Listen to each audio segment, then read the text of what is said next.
నమస్కారం. ప్రియమైన విశాఖ ఉక్కు ఉద్యోగులారా, మనం ఎప్పటి నుంచో డిమాండ్ చేస్తున్న విశాఖ ఉక్కును స్టీల్ అథారిటీ ఆఫ్ ఇండియా లిమిటెడ్లో విలీనం చేయాలని, అదేవిధంగా ఉక్కు పరిశ్రమను స్ట్రాటజిక్ సెక్టర్లో ఉంచాలని మనం ఏ విధంగా అయితే గత 5 సంవత్సరాల నుంచి ఈ యొక్క కార్యక్రమం చేస్తున్నామో దానిలో భాగంగానే రేపు ఉక్కు విలీన దీక్ష రేపు ఉదయం 7 గంటలకి క్యాండిల్ జంక్షన్ నుంచి ర్యాలీ, తర్వాత 8 గంటల నుంచి రాత్రి 8 గంటల వరకు దీక్ష కొనసాగుతుంది.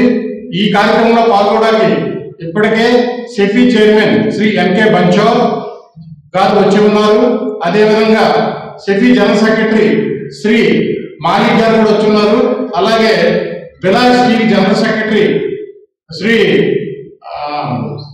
పరమిందర్ సింగ్ గారు కూడా వచ్చి ఉన్నారు. మిగిలిన సభ్యులు కూడా సెఫీ నుంచి వచ్చి ఉన్నారు.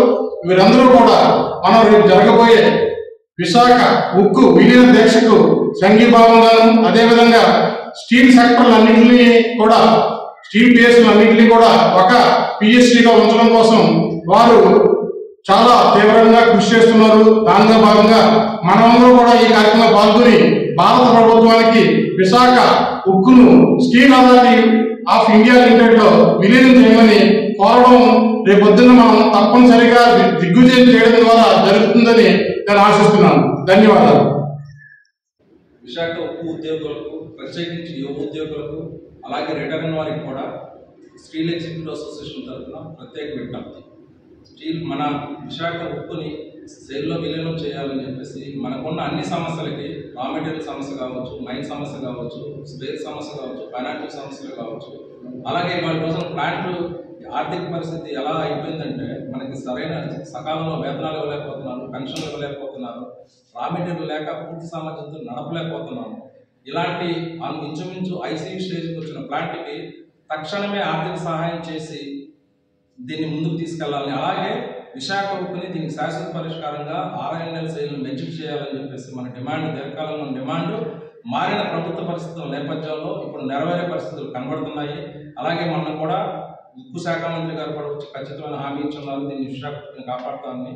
ఈ దశలో మనం ఈ విలీన దీక్ష అందరం కలిసి అందరికీ తెలిసే విధంగా కూడా చేసినట్లయితే డెఫినెట్గా మనకు తొందరలోనే దీని నుంచి ఉపశమనం కలుగుతుందని చెప్పేసి steel executive association, steel executive federation, national confederation of officers association, retired steel executive association కలిపి దీక్షను నిర్ణయించడం జరిగింది.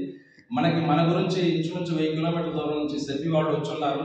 ఇక్కడ ఉన్న మనందరం కూడా వాళ్ళ అందరితో పాటు కలిసి కూడా దీన్ని సంఘీభావం ప్రకటించినట్లయితే డెఫినెట్గా వీళ్ళ ఈ సమావేశాల్లోనే ఒక పాజిటివ్ ప్రకటన వచ్చే అవకాశం ఉంటుంది. స్టీల్ని స్ట్రాటజిక్ రంగంలో పెట్టడం, విశాఖ ఉక్కును RINL కలపడం అనేది ఆ డిమాండ్ సాకారం అయ్యే పరిస్థితి ఉంది కాబట్టి అందరూ కూడా దీనికి మద్దతు తెలపాలని కోరుకుంటూ ధన్యవాదాలు.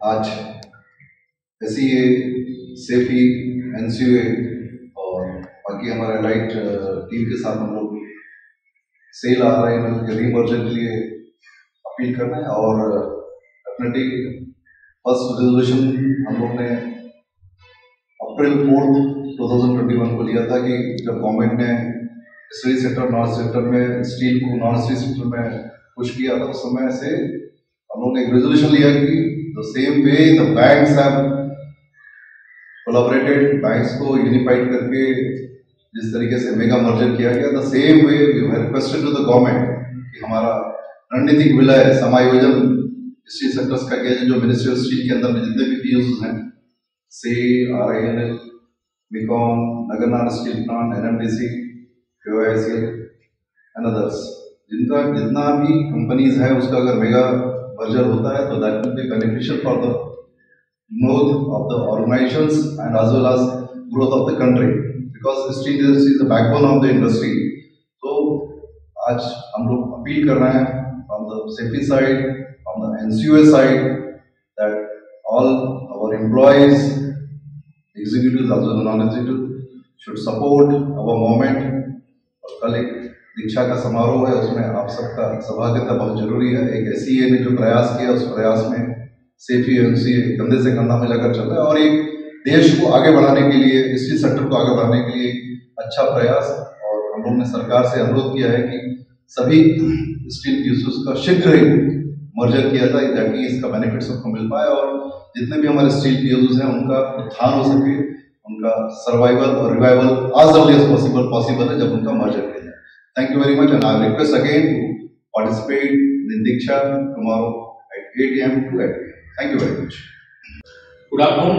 Myself Abbas Malik. I am General Secretary of Steel Executive Federation of India. I all the way came here to Vizag Steel Plant to give support physically and morally to all the steel fraternity people, executives and non-executive of Vizag Steel Plants. And we came here for the merger of all the steel plants of India, including Nagarnar, NMDC, FSNL, Vizag Steel Plant and SAIL. If we merge, then it will be a bigger steel sector and it will be beneficial for the nation and the employees also, and will produce in a bigger and bigger way. In this way, we are here to support the movement, and my sincere request to all the Vizag Steel Plant employees and their family members to join in this moment, the moment of Diksha, and we must present to go around by 8 a.m. and to show the nation that we are united and we will fight for the betterment of this nation only. Thank you very much.